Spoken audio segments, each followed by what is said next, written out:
Friends, it's Jill here with the Hometown Homestead, and we are putting together something pretty special from our pantry challenge.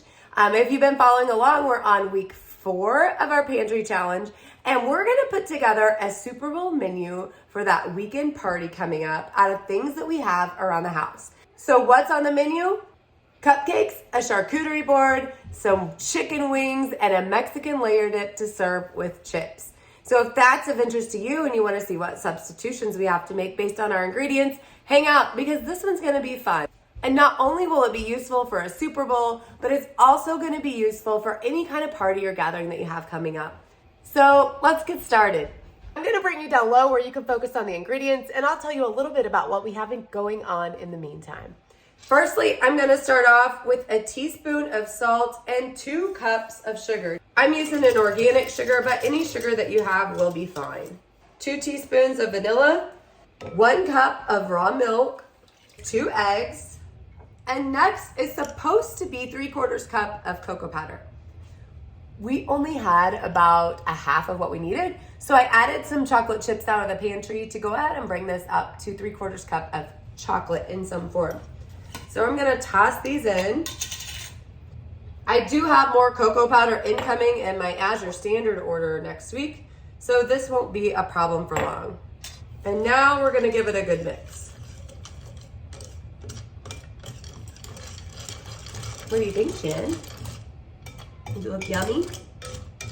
Whoa! Did I get chocolate on your toes? All right. All right, so now that we have that all beautifully mixed up, we're gonna add in what I prepped ahead last night, which was a sourdough ferment part of this recipe, and it's really, really delicious. Now this recipe itself came from Farmhouse on Boone, although like I said, I am adding some small variation. If you're interested in the exact info on this recipe, I'll link it below in the comments. I will say this was the most delicious cake and cupcake in chocolate that I've ever had. And I've shared this recipe with, no, don't touch. I've shared this recipe with a couple friends since, and everyone agrees this recipe is absolutely fabulous. So if you're looking for a good chocolate cake recipe, and maybe the best you've ever had, definitely don't sleep on this one because it's really, really good. So I took a quick time out to get baby on my back, and she told me no as soon as she saw me put the carrier on. So we'll see how this goes. In the meantime, I did want to tell you the ferment from last night was 2 cups of flour, 1 cup of water, and a 1/2 cup each of coconut oil and sourdough starter. And then you just mix that, let it set out for 8 to 24 hours, whatever works for your schedule. And then at this point, we're gonna mix this in. Now, the last thing we're gonna add is 2 teaspoons of baking soda before these are ready to go. Hey, babe. Are you excited for more cupcakes? Yeah? I'm doing them myself. Oh, your shirt is very pretty. I'm sure they'll love to see it. All right, now that the soda is in, we're gonna get this mixed up and then go ahead and get these in our cupcake liners. Now, I actually have kind of a funny story about these cupcake liners. When we made these last time, we decided to try to make our own parchment liners just out of some round circle parchment paper that we had here in the house. And it was a hot mess. So I definitely do recommend getting the parchment paper cups or just a regular cupcake liner that you can find anywhere. It'll make your life way easier and make it a much cleaner process. I have a friend that gave these to us to try, so I'm gonna see how these work and then get some for ourselves.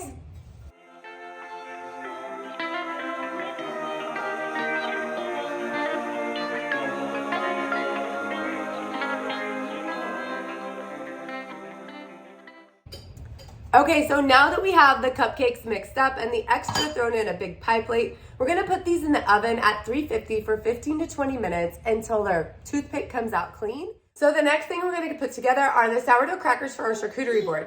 So to do that, what do you guys say, Chan? We're doing 1 cup of freshly ground hard white wheat flour, 1 cup of sourdough starter, 4 tablespoons of softened butter, a half teaspoon of salt, 2 tablespoons of herbs of choice, and I'm actually adding a garlic parmesan because my kids really like the cheesy flavor, The last thing you add is 1 cup of sourdough starter. Now I'm gonna stir mine up pretty good. So there's a little bit of liquid left on top. And then take out 1 cup. Now this is just my big starter jar full of discard out of the fridge. And now will be a great time to feed this. You can't actually see how low it is, but for me, this is really low. We go through a lot of starter around here between breakfast, baking, and just snacks like this.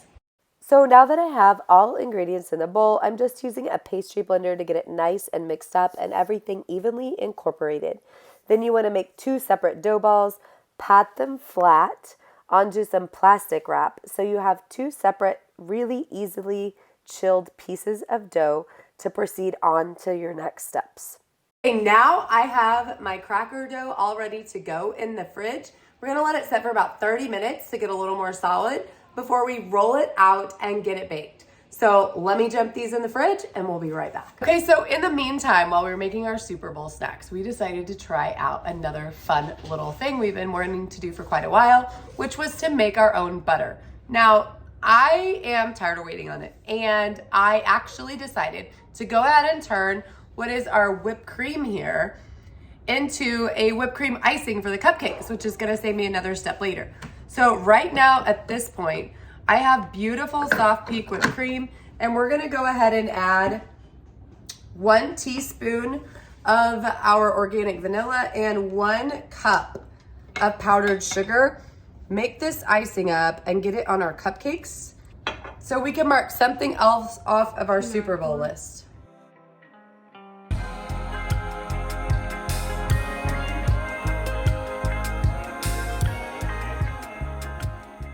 So I just pulled some of our cracker dough out of the fridge, and I'm gonna go ahead and roll it out.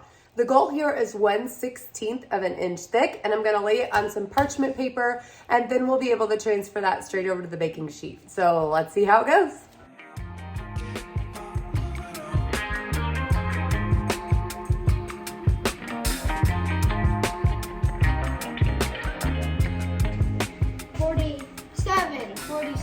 Forty-seven.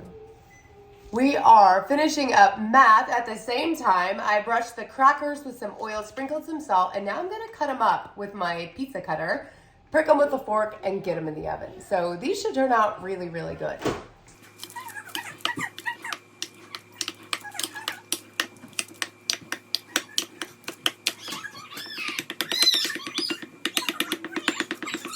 While I was waiting on my crackers to finish up, I got an Amazon delivery, and I really forgot what I had ordered, but it is a Clyde's garden planner, and I'm super excited about this. I know it seems really silly, but I am gonna check this puppy out while everybody is napping. So this is what we have planned next. I'm gonna let these cool, and then we'll wrap up the charcuterie tray as well as get into the Mexican layer dip. One more thing I do want to show you really quick is how I slide these off onto a drying rack or onto a cooling rack.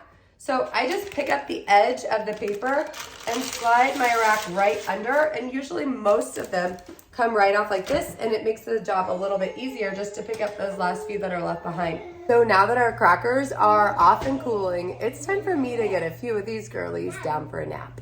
Catch you back soon. So we're heading into the 4th quarter of our Super Bowl snack pantry challenge, and I have on my trusty rubber glove because I'm getting ready to work on our wings. Now, I will show you what I have down here, but I have a tray that I've been prepping while I've been doing other things, and I have put them in the refrigerator. They're actually lifted up on metal grates, and I know you can't see that very well underneath there, but you can right there. You could always use paper towels, but because I was doing other things, I went ahead and set them out so they could be drying themselves in the big tray in my oven. So now I'm gonna go ahead and get half of them added to my bowl. I'm still seeing a little moisture on the bottoms of these. So I'm gonna go ahead and pat the bottom dry, just because the secret to getting a crispy wing in the oven is that the wing itself is super dry. So we're gonna get these dried off. And then I'm gonna add baking powder. Now it's really important that you get the powder, not the soda. So we're gonna add baking powder and some salt to these wings, and that's it, nothing else. And they'll turn out really crispy and delicious.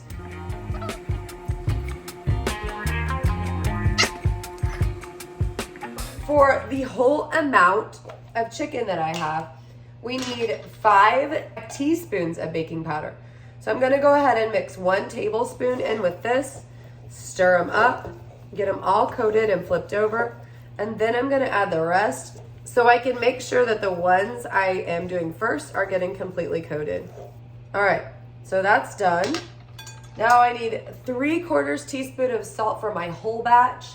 So I'm gonna go about half of that right now. Stir them up again. You just heard my oven, it's been preheating to 250. We're gonna let these set up on this actual tray that they already were drying on to cook. They're gonna cook right on the same racks inside the oven at 225, and we're gonna let them go for about 20 minutes to get completely dried off before we crank up the heat and make them crispy. So now that you know what we're doing, I'm gonna put you on time lapse so we can go ahead and get this done.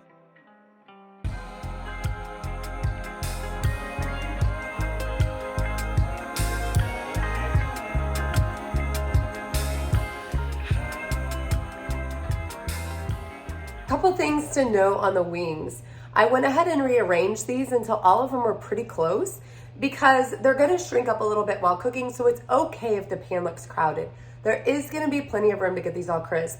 Another thing is using a cooling rack is suggested to put underneath the wings themselves while you're cooking, but I didn't have any cooling rack I thought would be oven safe. So I pulled the racks out of my air fryer, and while they don't fit perfectly on this half sheet pan, I have one that's just slightly at an angle, and they worked super well to do this when we did it earlier in the week. So I know this is gonna work out. So don't worry about looking for something new. If you have a rack out of your toaster oven or air fryer or something of the kind, that'll work just fine on your sheet pan.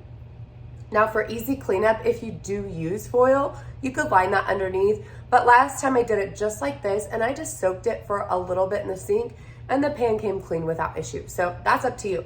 So now these wings are gonna go in at 250 for about 20 minutes until all the moisture is drawn out from the baking soda and they get really good and dry. And then we're gonna crank up that heat and make the skin nice and crispy, which is gonna take around 40 or 50 minutes once we crank that temperature up. Now also at that time, I'm gonna pull those wings out and move them from my bottom rack up to my top rack to ensure that the skin gets extra crispy. It's time to start our very last item for our Super Bowl football party. So what we're gonna do is we're gonna refry some black beans and make a really delicious, easy refried black bean recipe that I love from acoupleofcooks.com. And I will put all of the recipes that I've used down in the comments, so anybody that's interested can find these very same recipes and use them for this weekend. So acoupleofcooks.com, easy refried black beans is what we're gonna go with. Got my expert assistant back here who's getting ready to drain the beans. I'm gonna heat up some olive oil and brown some garlic, and we're gonna get started. So let's see how it all goes down. Can I? Yeah, go ahead. Make sure I pour it over your bowl. Okay, this chair's a little big for what? You can do it. So I've got the oil already warmed up here, and we're gonna go ahead and add a couple of cloves of garlic. And I always like a lot. So we're gonna put a big heaping spoonful of garlic in here and get this browned up before we add in the beans. We're gonna go ahead and move the wings up now because they finished their 30 minutes on 250, and now we're gonna crank them up to 425 on the top rack.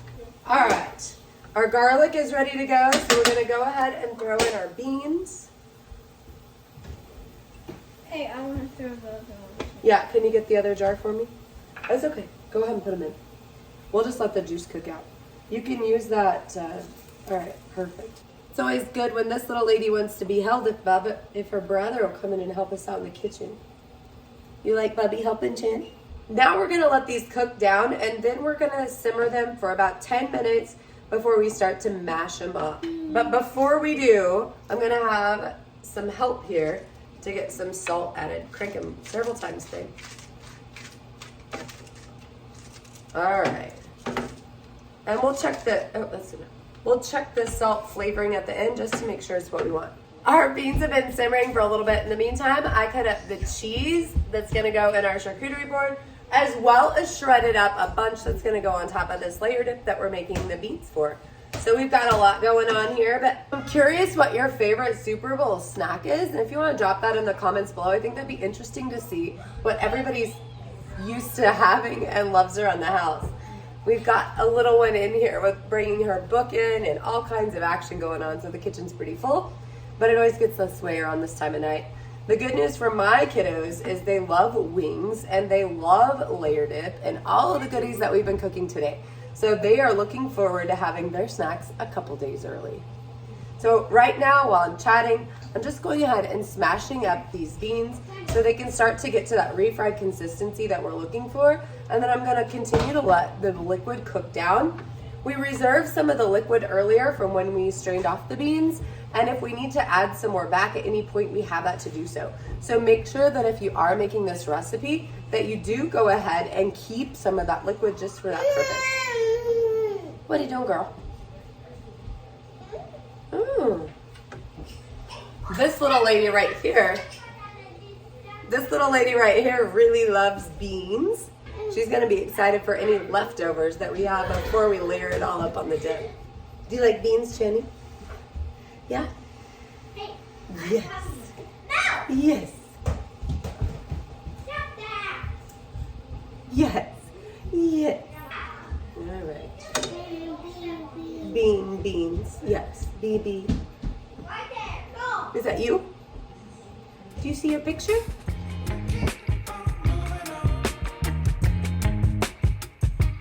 So while we're waiting on the beans to finish up, I'm gonna go ahead and slice up one of our favorite snacks to have around the house. And this is a venison summer sausage that we have done every year. We actually had about a whole deer done this way this year because of how much we actually go through this and what a great snack it is for our family. And yeah, it can be a little bit more costly than having a deer processed in a different way, but it's way cheaper than buying a similar product at the store to have as a high protein snack around the house. So we have a little bit of one left, and I'm gonna start cutting up a new one to go ahead and put on our tray. 50 pounds? Oh, look up. I'm hearing from the boss, from the junior boss, that we have 50 pounds. So I knew we had quite a bit done. All right, why don't you go ahead and get your tray over here and you can start putting your stuff on. He's gonna be in charge. Yep. And you can get your pickles out too. This has been his baby. He's wanted to do it all day, so I'm gonna let him go ahead and get started putting the products on the tray while I go ahead and get this chopped up. Now, hey, get out the cold trays too, would you? This actually was a big debate. Do we go with like a really cool tray, or do we go with one that will keep all of our food cold?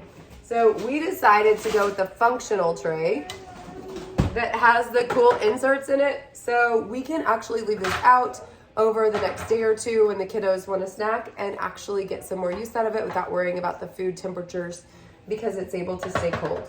We've had the cool trays in the freezer for a few hours, and now we're gonna go ahead and start putting the products on. Looks like nap time's over. Are you waking up? Come here. Hey, Jane woke up. You wanna say hi? Say hi. Hi. This little lady's nap's over, so now she's gonna head back and play. Did you know they're playing Barbies?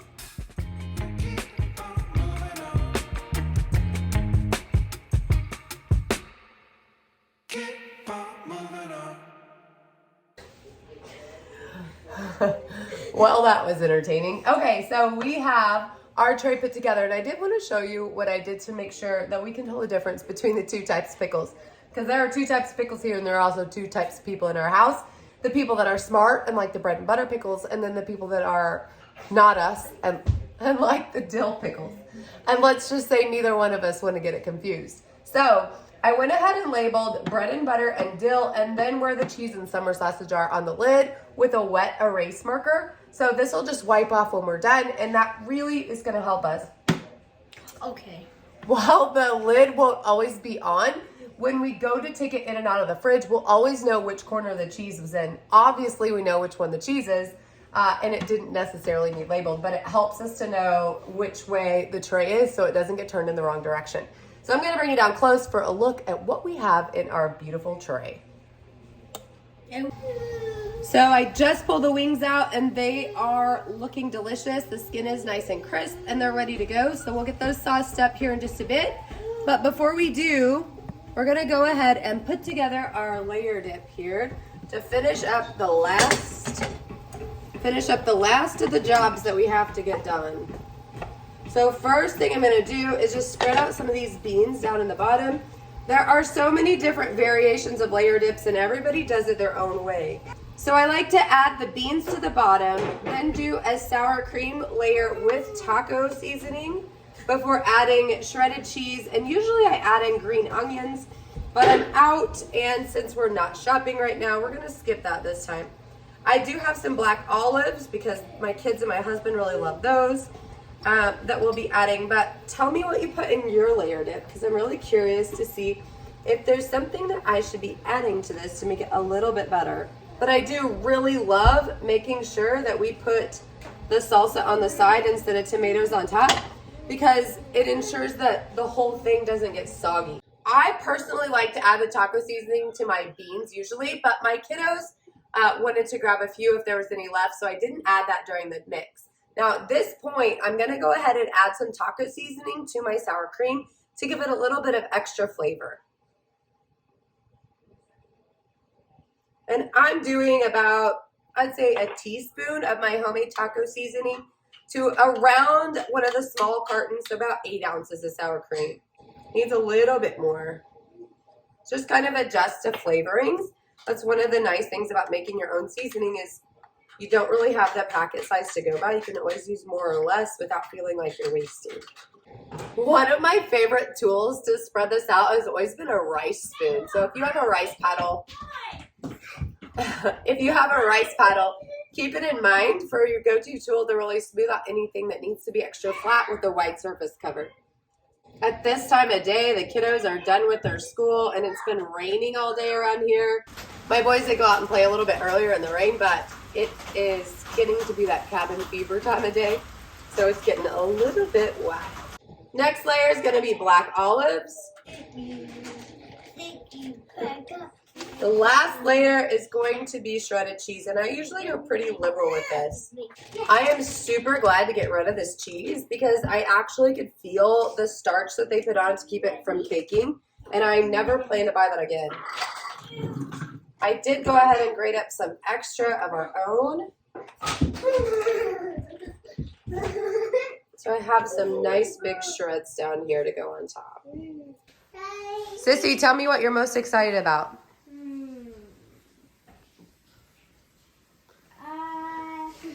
Are you running away with the wings, kid? The wings? Yeah, say, what are you most excited about? Oh, the cupcakes. Who knew?